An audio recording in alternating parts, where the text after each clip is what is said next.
Сәлеметсіздер ме балалар, сіздер пішіндер туралы білесіздер ме?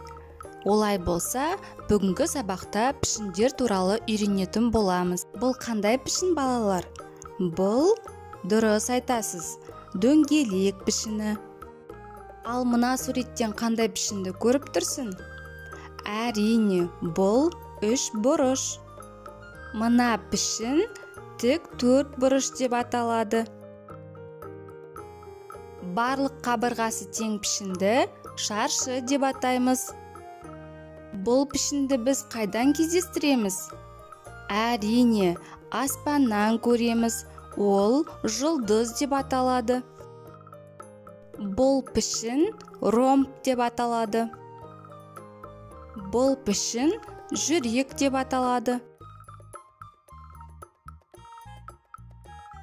Мына суреттегі пішін сопақша деп аталады. Бұл пішін жарты ай деп аталады. Мына пішінде неше бұрыш бар деп ойлайсың?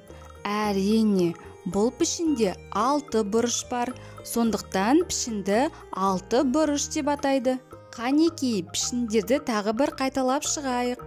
Дөңгелек, 3 бұрыш, тік 4 бұрыш, шаршы, жұлдыз, ромб, жүрек, сопақша, жарты ай, 6 бұрыш.